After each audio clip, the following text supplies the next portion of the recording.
Hello hello everyone, welcome to this class. CC academy में आपका हार्दिक स्वागत है, हार्दिक अभिनंदन। आज हम नए टॉपिक के साथ हिमाचल प्रदेश की इस जीके की सीरीज को आगे बढ़ाएंगे। तो आज का टॉपिक है हिमाचल प्रदेश की घाटियाँ, यानी हिमाचल प्रदेश के भिन्न भिन्न जिलों में कौन कौन सी घाटियाँ हैं वो हम आज की क्लास में देखेंगे। अब ये घाटियाँ होती क्या हैं?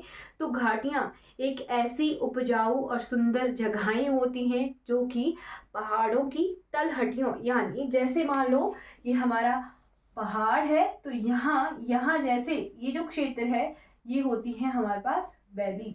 अब ये बनती कैसे हैं? जैसे पहाड़ों से नदियाँ गिरती हैं नीचे की तरफ, आती हैं मैदानों की तरफ, तो ये नदियाँ जो हैं काटती हुई चलती हैं मिट्टी को। इन्हीं नदियों ने बहुत सालों पहले इन घाटियों का निर्माण किया था, जो कि आज बहुत ही सुंदर रूप ले चुकी हैं या फिर बहुत ही उपजाऊ भी हुई होती हैं, फर्टाइल होती हैं। तो इन पहाड़ों की तलहटियों पर जहाँ पर बहुत सुंदर और उपजाऊ भूमियां होती हैं उन्हीं को ही घाटियां कहते हैं। तो हिमाचल प्रदेश के टोटल 12 जिलों में से कौन कौन सी महत्वपूर्ण घाटियां, इंपॉर्टेंट वैलीज हैं वो हम आज की क्लास में देखेंगे। राइट, तो हिमाचल प्रदेश का ये नक्शा है। आपको नक्शा देख के हिमाचल प्रदेश की पहचान आनी चाहिए। ये हिमाचल प्रदेश में टोटल 12 डिस्ट्रिक्ट हैं। तो एक झलक हम 12 डिस्ट्रिक्ट की तरफ भी देख लेते हैं। ये कौन सा जिला है? ये है चंबा। ठीक, ये है लाहौल एंड स्पीति, ये है हमारा कांगड़ा, ये है कुल्लू, ये है किन्नौर, ये है जी शिमला, ये मंडी है, ये हमीरपुर है, ये ऊना है। ऊना बिलासपुर के साथ सीमा उसकी लगती है, तो ये बिलासपुर है, ये सोलन है और ये सिरमौर है। ठीक है, तो टोटल 12 जिले कंप्लीट हो गए, पहचान आनी चाहिए। अब हम नोट करते हैं बहुत इंपॉर्टेंट हिमाचल प्रदेश की घाटियां। तो सबसे पहले सबसे ऊपर ही से शुरू करते हैं। ये जो क्षेत्र है ये है हमारा पांगी घाटी। कैसे है? तो यहाँ से चंद्रभागा नदी यहाँ लाहौल स्पीति को छोड़कर कहाँ जाती है? तो पांगी घाटी में जाती है। यही पांगी घाटी का निर्माण करते हुए जाती है, तो यहाँ पांगी है।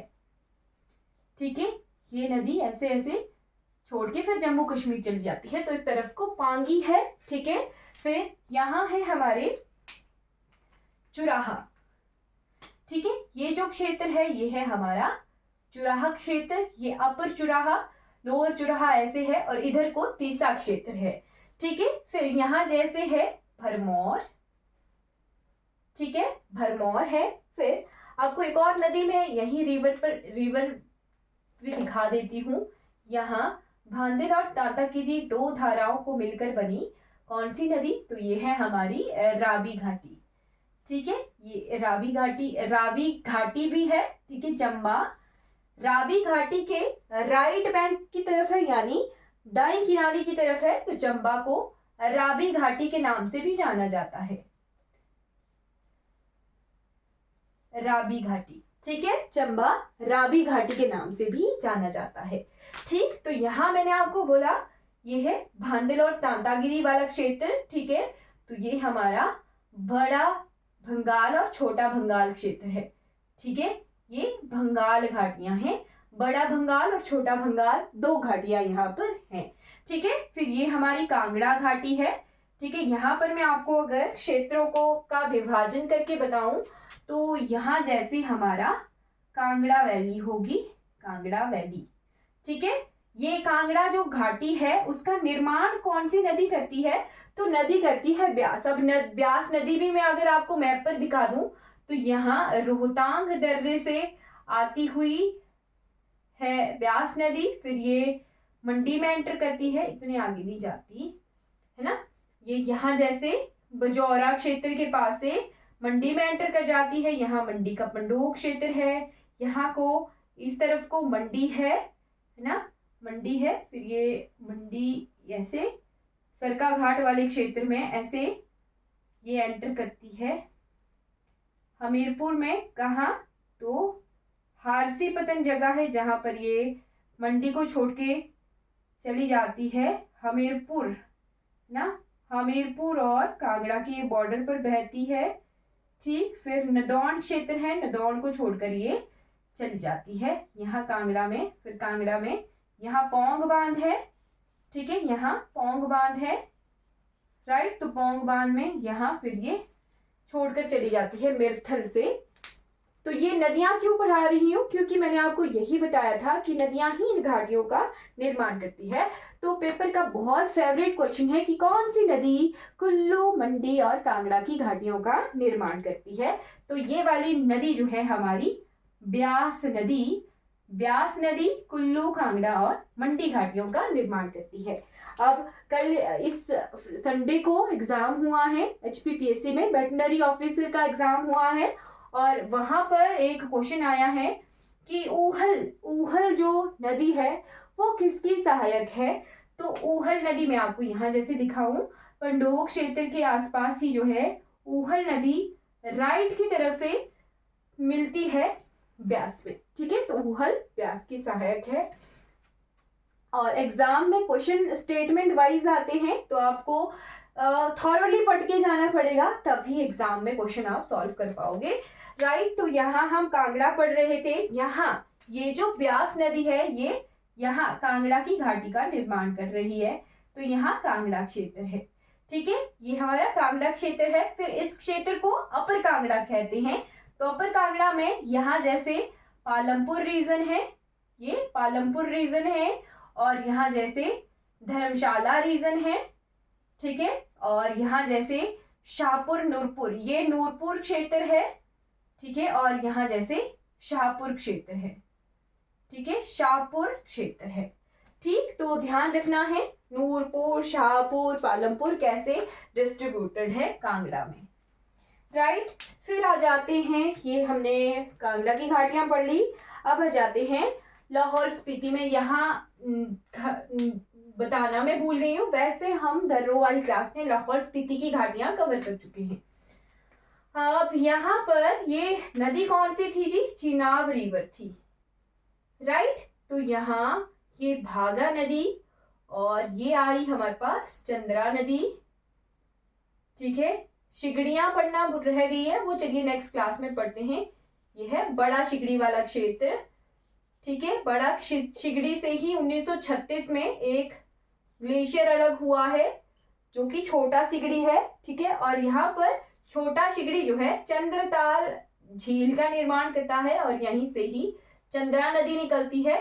तो ये है चंद्रा नदी, ये है भागा नदी, राइट। और ये फिर है आगे चिनाब रिवर, ये मिलकर चंद्रभागा बनाते हैं, तो आगे चंद्रभागा ये कहलाती है, राइट। तो यहाँ ये लाहौल क्षेत्र है और यहाँ से मियार नाला आता है, इसमें मिलता है। तो ये मियार घाटी है, ये मैं आपको पढ़ा चुकी हूँ, मियार घाटी है। ये हमारी पटन घाटी है, ये हमारी भागा बेल्ट है, ये हमारी चंद्रा बेल्ट है, ये हमारी स्पीति क्षेत्र है, ठीक है। स्पीति क्षेत्र है, ये बिल्कुल बीच में स्पीति क्षेत्र है। यहाँ से पिन नदी जा रही है, ये स्पीति रिवर है।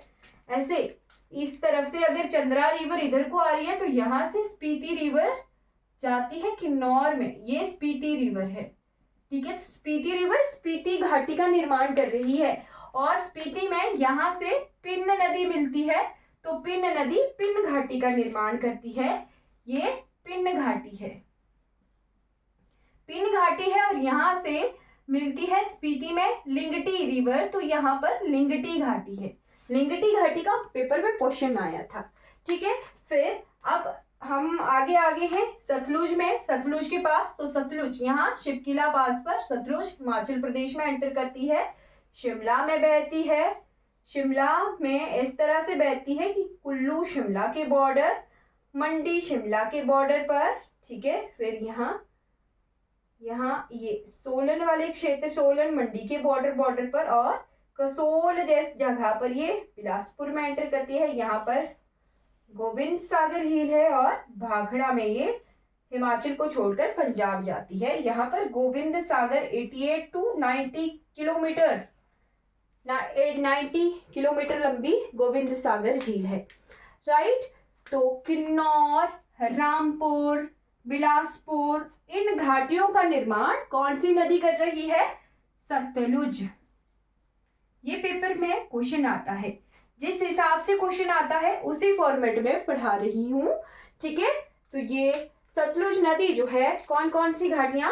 किन्नौर घाटी, किन्नौर पूरा क्षेत्र, ठीक है। फिर शिमला में रामपुर बुशहर वाला क्षेत्र, फिर मंडी में यहाँ इस तरफ को तातापानी क्षेत्र है, यहाँ जैसे तातापानी क्षेत्र है, यहाँ ये तातापानी है, यहाँ कुल्लू में सुन्नी इस तरफ को सुन्नी है, शिमला की तरफ को सुन्नी है ना, और मंडी की तरफ को तातापानी है, ठीक है। यहाँ जैसे जहाँ ये बॉर्डर है, एक तरफ को सुन्नी वालों का शिमला डिस्ट्रिक्ट पड़ता है और तातापानी वालों का मंडी डिस्ट्रिक्ट पड़ता है, इतना सा डिफरेंस है, राइट। फिर ये आ गया हमारे पास, और ये बिलासपुर घाटी और ये सतलुज नदी इन घाटियों का निर्माण करती हुई चल रही है, ओके। तो यहाँ पर एक नदी है जो कि ब्यास की सहायक है, वो है पार्वती, राइट, पार्वती। तो यहाँ पार्वती नदी पार्वती घाटी का निर्माण करती हुई आ रही है, ठीक। कुल्लू की घाटियां लिख लीजिए, कुल्लू वैली वैसी ही है। फिर मंडी की कुछ वैलीज लिख लीजिए, यहाँ जैसे है, बहुत इंपॉर्टेंट, बरोट घाटी। बरोट घाटी से क्या क्वेश्चन आता है कि बीड़ बिलिंग जो क्षेत्र है वो कहाँ पर है, या बीड़ बिलिंग जो हमारे साहसिक खेलों का जो क्षेत्र है, इस तरह से क्वेश्चन आता है। साहसिक खेलों के लिए हिमाचल प्रदेश को गोल्ड प्राइज भी मिला है ना, गोल्ड कैटेगरी प्राइज भी मिला है, अभी की जनवरी की न्यूज है, तो वो देख लेना है। बीड़ बिलिंग कहाँ पर है? बरोट घाटी में है, राइट। फिर यहाँ पर है हमारे पास इमला बिमला नदियां आ रही हैं जी, यहाँ जैसे करसोग चिचोड़ वाले क्षेत्र से, और इमला बिमला दो खड्डे मिलती हैं सतलुज में, तो इमला बिमला घाटियां ये कहाँ पर हैं? मंडी में है, बट इमला बिमला खड्डे मिलती कहाँ पर है? सतलुज में मिलते हैं, तो इमला बिमला घाटियां, ठीक है। ये बल्ल घाटी जो कि बहुत फर्टाइल घाटी है, सबसे ज्यादा उपजाऊ घाटी हिमाचल प्रदेश की बल्ल ही है, लिख लेना। मोस्ट फर्टाइल वैली इज बल्ल वैली ऑफ मंडी, बल्ल वैली जो कि कहाँ की है? मंडी की है, ये इंपॉर्टेंट है, ठीक है। फिर यहाँ एक नदी है, ऊना से आती है, स्वां नदी है ना, स्वां नदी को सौरो ऑफ ऊना भी कहते हैं, जो कि यहाँ मिलती कहाँ है? तो मिलती है भाखड़ा के पास ही, सतलुज में मिलती है। तो ऊना स्वां नदी द्वारा ऊना का निर्माण हुआ है, ऊना का शोक भी है, काटती हुई आती है, ये हर साल बहुत सारा नुकसान करती है स्वां नदी, राइट। तो ऊना में स्वां नदी है, और ये ऊना की घाटियों को स्वां नदी बना रही है, ठीक है। फिर दो इम्पोर्टेंट घाटियां बिलासपुर की हैं, क्वेश्चन आता है धाविन और चौंतो घाटियां, है ना, धाविन और चौंतो घाटियां ये बिलासपुर में है। सोलन की इंपॉर्टेंट घाटियां लिख लीजिए, ये इंपॉर्टेंट है। यहाँ बीबीएन क्षेत्र है, ये वाला बीबीएन क्षेत्र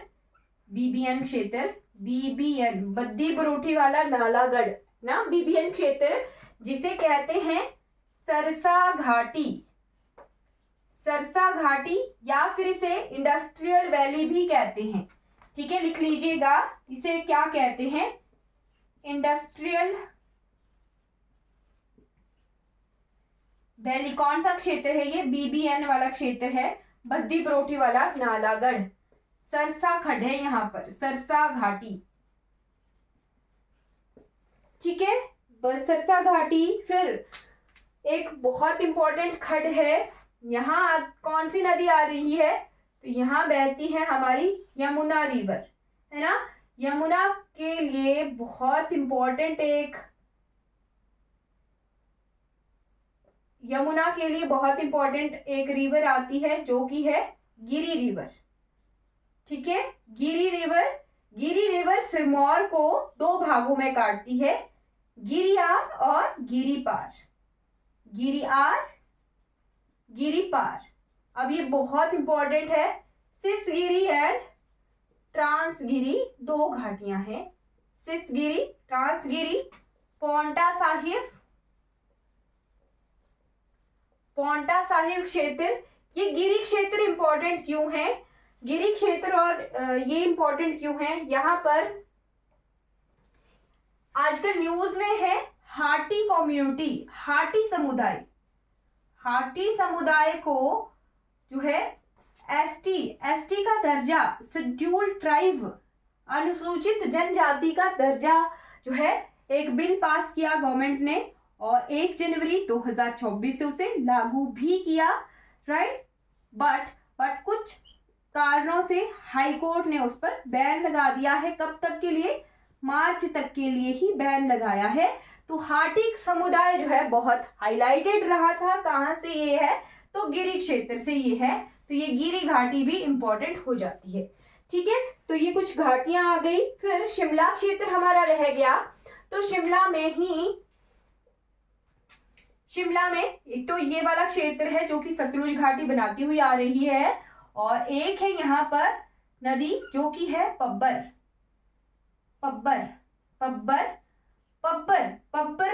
रोहड़ू घाटी को बनाती हुई आ रही है। रोहड़ू घाटी यहाँ पर ही मिलती है आंध्रा जो कि बाद में मिलती है टोंस में, और टोंस में मिलने के बाद ये यमुना में ड्रेन हो जाती है। तो पब्बर घाटी जो है रोहड़ू को बनाती है। ये इंपॉर्टेंट क्यों है? पब्बर रोहड़ू को बनाती है यहाँ पर ट्राउट फिश। तो फिश कल्टीवेशन और फिशेस का भी करंटली हाईलाइटेड रहा है बहुत ज्यादा। तो पब्बर ऐसा क्षेत्र है जहां पर सबसे पहले 1938 में ट्राउट फिश को जो है यहाँ इस नदी में, इस क्षेत्र में इंट्रोड्यूस किया गया था। तो पब्बर घाटी नोट रखना है। ठीक, फिर यहाँ पर है एक, यहीं पर ही जुब्बल क्षेत्र है, यहीं पर ही थोड़े से इसी क्षेत्र में है जुब्बल में है गिरी पीक।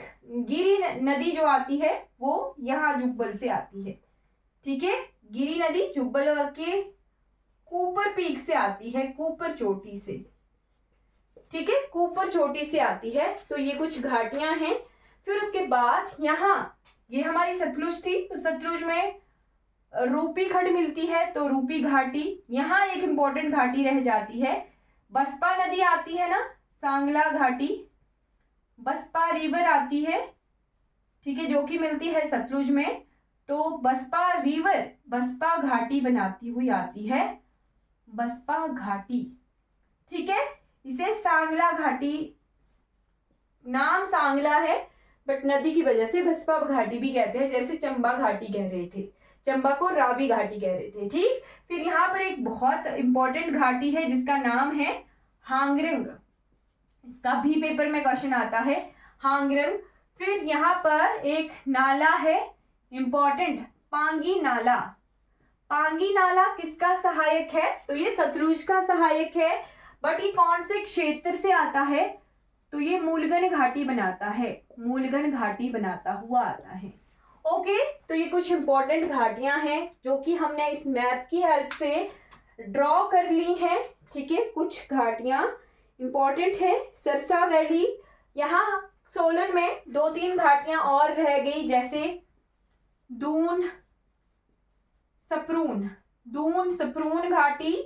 फिर है हमारे पास कुनिहार घाटी। सोलन को दून सप्रून के नाम से भी जाना जाता है। और सिरमौर में जहां देहरादून और दूसरी तरफ को देहरादून है ना, पांवटा से दूसरी तरफ को देहरादून है और इस तरफ को हमारा पांवटा क्षेत्र है। ठीक है, तो वहां पर क्यारदादून घाटी है। इस तरफ को हमारे क्षेत्र को क्यारदादून कहा जाता है और उत्तराखंड वाले क्षेत्र को देहरादून कहा जाता है। तो ये 2 दून क्षेत्र हैं दून क्षेत्र किस घाटियों का ही नाम है? दून जो है घाटियों को ही कहा जाता है शिवालिक क्षेत्र में। ये भी लिख लीजिए, ये भी इंपॉर्टेंट है। दून, दून किससे कहा जाता है? तो घाटियों का ही नाम है शिवालिक क्षेत्र में। शिवालिक जो हिमालयास है वहां पर दून घाटियों का ही नाम है। ठीक है। फिर जैसे जैसे हम असम की तरफ चले जाते हैं तो वहां पर प्यार्स, प्यार्स जो है इन घाटियों को कहा जाता है प्यार। ये प्यार्स ऐसा शब्द है। ठीक है, तो देखेंगे किस तरह से आता है। वैसे ही कश्मीर में घाटियों को मर्ग कहते हैं। ध्यान रखना है, मर्ग, मर्ग क्या है? घाटियों का ही नाम है ना। तो कुछ इंपॉर्टेंट इस तरह से हैं। गुलमर्ग, जैसे गुलमर्ग और भी मर्ग मर्ग करके कश्मीर वाली क्षेत्र में घाटियों के नाम है। तो ये कुछ इंपॉर्टेंट चीजें हैं जो कि घाटियों से इंपॉर्टेंट है। कुछ रह जाती हैं तो वो भी देख लेंगे। जैसे जैसे हमारी क्लासेस आगे बढ़ती रहेंगी वैसे वैसे हम अपडेट करते रहेंगे चीजें। तो कल हम इम्पॉर्टेंट शिगड़ियाँ पढ़ेंगे। शिगड़ियाँ क्या होता है? तो हिमाचल प्रदेश में लोकल भाषा में हिम नदों को, ग्लेशियर्स को शिगड़ियाँ भी कहते हैं। राइट, तो ये घाटियों वाला जो चैप्टर है वो हमारा कंप्लीट हो गया है। मैंने आपको घाटियाँ नदियों के हिसाब से पढ़ाई हैं, उसी तरह से एग्जाम में क्वेश्चन आते हैं। आई होप आपको ये वीडियो अच्छी लगी होगी, इंफॉर्मेटिव लगी होगी। राइट, अगर कोई डाउट होगा तो आपने कमेंट बॉक्स में पूछ लेना है। बाकी आपको अगर एकेडमी से कुछ डाउट हो, कुछ क्वेरी हो तो आपने एकेडमी के कॉन्टेक्ट नंबर से कॉन्टेक्ट जरूर कर लेना है। आई होप आप इस वीडियो सीरीज को एंजॉय कर रहे होंगे। Thank you so much for watching this video.